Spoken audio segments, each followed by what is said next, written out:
스몰 웨딩으로 하면 과연 저렴하냐? 예를 들어서 200분을 불러서 네. 1인당 식대를 5만 원으로 맞추고 내가 예를 들어서 축의금을 인당 10만 원씩 받았어. 네. 축의금으로 받은 돈은 언젠가는 다시 다 돌려줘야 되는 돈이잖아요.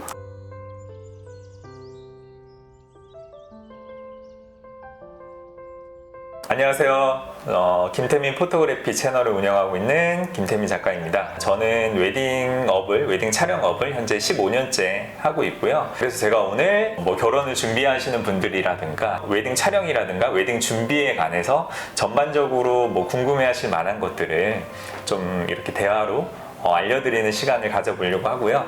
그러기 위해서 오늘 역시 저와 마찬가지로 웨딩업에서 15년째 플래너 업무를 하고 계신 우리 와이즈 웨딩의 박지연 본부장님을 제가 모셨고요. 네. 소개 한번 해주세요. 네, 안녕하세요.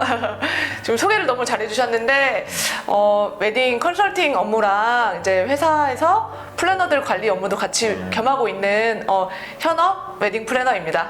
네. 반갑습니다. 경력이 오래되신 만큼 정말 웨딩에 대해서 저도 궁금한 게 많거든요. 저도 궁금한 게 되게 많아요, 개인적으로. 그런 것들에 대해서 제가 오늘 다 이렇게 얘기를 나눠보는 시간을 가져보도록 하겠습니다.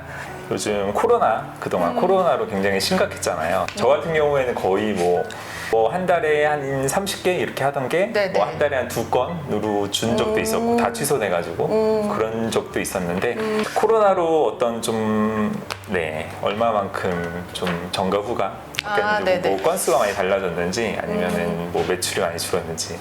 네. 사실은 코로나로 인해서 이 웨딩 업계가 힘들어진 곳들은 정말 많이 힘들어졌고 폐업을 한 업체들도 많고 외식홀도 많이 없어졌어요. 근데 2020년에는 그런 추이가 너무나 코로나 3월부터 4월 사이에는 너무 심각한 상황이어서 많이 딜레이가 많아서 저희도 힘들었는데 사실상 하반기부터는 정상적으로 돌아오면서 그 거리두기라던가 인원 제한만 심해졌을 뿐이지 그렇게 큰 타격은 저는 잘 못 느꼈어요. 그래요? 네네네. 네. 다행이지. 저는 많이 느꼈는데 저는 정말 많이 느꼈는데 다행이네요. 근데 혼인 건수 자체가 많이 줄었잖아요. 네네네. 제가 알기로 지금 작년에 한 19만 건 이렇게 나온 걸로 알아요. 혼인 건수가. 근데 제가 이 웨딩 스튜디오를 한 8년 전에 처음 시작을 했었는데 그러니까 2014년에 처음 했었는데 그때만 해도 혼인 건수가 30만 건 정도였는데 근데 절대 이 건수가 줄었기 때문에 거기에 대한 거는 별 차이가 없나요? 그 부분도 이렇게 체감적으로 느껴지는 거는 2020년, 2021년에는 정말 많이 줄었다. 아니면 이제 좀 많이 딜레이가 되고 있다는 게 체감상 많이 느껴졌어요. 근데 작년 하반기부터는 지금 준비하는 분들이 굉장히 많아서 그렇게 크게 줄었다라는 거는 데이터상으로는 거랑 제가 느껴지는 거랑 또 다르고 그리고 올해 특이한 점은 정말 장기적으로 만났던 커플들이 장수 커플들이 정말 많이 나왔어요. 미루다가 혹시 네. 코로나로 그래서 미루다가 특이한 점이 3년에서 10년 사이에 그런 장수 커플들이 굉장히 많이 나와서 그 코로나를 잘 이겨낸 커플들이 지금부터 이제 준비를 시작하는구나라는 게 많이 느껴지더라고요. 네네. 혹시 그런 거는 없나요? 그 본부장님은 저 같은 경우에는 요즘에 많이 촬영을 하는 게 스몰 웨딩을 정말 많이 찍어요. 네네. 거의 10분, 20분 밖에 안 모셔가지고 하는 스몰 웨딩이 굉장히 많아요. 네네. 최근에 스몰 웨딩? 코로나 때문에 스몰 웨딩이 많이 늘어났다거나. 그렇긴 하죠. 그래요? 그렇긴 하죠. 네. 그렇기도 하고 지금 거리두기로 50명 제한, 49명 제한, 99명 제한 할 때 이게 위축이 되다 보니까 다들 주변에 나 결혼한다라고 소문도 못 내겠고 그리고 초대도 못 하겠고 해서 그런 말이 있었어요. 결송합니다라고. 모바일 청첩장에 결송합니다. 해서 결혼해서 죄송합니다라는 그런 멘트까지 적어서 보낼 정도로 좀 송구스러운 그런 웨딩 문화가 좀 약간 좀 불편해졌던 거예요. 저도 진짜 2, 3년 전부터는 그 서울 경기권에 소규모 웨딩, 호텔 웨딩을 정말 다 깨고 있을 정도로 그냥 바로바로 나올 수 있을 정도로 많이 섭외를 해드렸었어요. 네. 이제 앞으로 스몰 웨딩이 계속해서 좀 늘어날 것 같은지 그건 어떻게 생각하세요?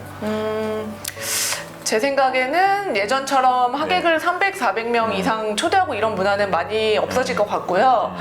그러면 이게 제일 궁금한 거는 네. 이제 그거죠. 스몰 웨딩으로 하면 과연 저렴하냐? 네, 그게 제일 궁금한 거거든요. 네, 그거는 어떨까요? 아무래도 네. 그 예식 웨딩 베뉴에서도 이제 기본적인 그 있죠, 보증 인원이. 식대라던가 꽃장식 그 기준선이 있기 때문에 하한선이 있기 때문에 인원이 적어지면 식대라던가 꽃장식이나 대관료에서 어느 정도 채워져요. 그래서 객단가라고 해서 그쵸. 객단가라고 해서 만약에 200~300명의 인원인데 뭐 식사 양식이 뭐 8만 원대였다. 근데 만약에 100명이나 150명이 되면 식사는 12만 원대로 올라요. 그러면은 그러니까 네. 한마디로 말해서 인원이 많으면 네. 이제 객단가가 낮아지고 인원이 적으면 객단가가 많이 올라가는. 아무래도 그렇게 돼서 결과적인 전체 견적은 비슷할 수 있는 비슷할 거죠. 수도 있다. 네. 근데 그런 거는 있잖아요. 제가 얘기를 하는 게 그렇게 하면은 뭐 그건 비슷할지 몰라도 예를 들어서 200분을 불러서 네. 1인당 식대를 5만 원으로 맞추고 내가 예를 들어서 축의금을 인당 10만 원씩 받았어. 네, 네. 라고 하면은 그럼 많이 초대하는 게 좋다라고 생각을 할 수 있는데 축의금으로 받은 돈은 언젠가는 다시 다 돌려줘야 되는 돈이잖아요. 그쵸.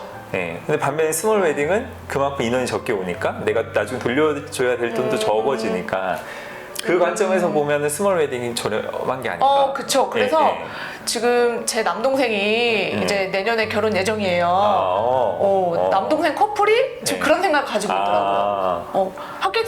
올 하객들은 사실 많아요. 남동생도 장남이고, 아직은 네. 많이들 회사 분들도 그렇고, 뭐 동호회나 뭐 초대할 친구라던가 친척들은 많은데, 자꾸 인원을 100명, 150명으로 맞추려고 하는 거예요. 그래서 왜 그렇게 자꾸 보느냐 했는데, 이제 지금 친구들은 90년대 이제 초반에 그 신랑 신부님들이 많은데, 그 친구들은 이제 아무래도 실효성으로 내가 진짜 초대하고 싶고 내가 갈 수 있는 사람들만 초대하고 싶은 거예요. 그래서 이 식대라던가 객단가가 높아지더라도 그냥 서로 불편하지 않고 싶은 맞아요. 거죠. 맞아요. 네, 네.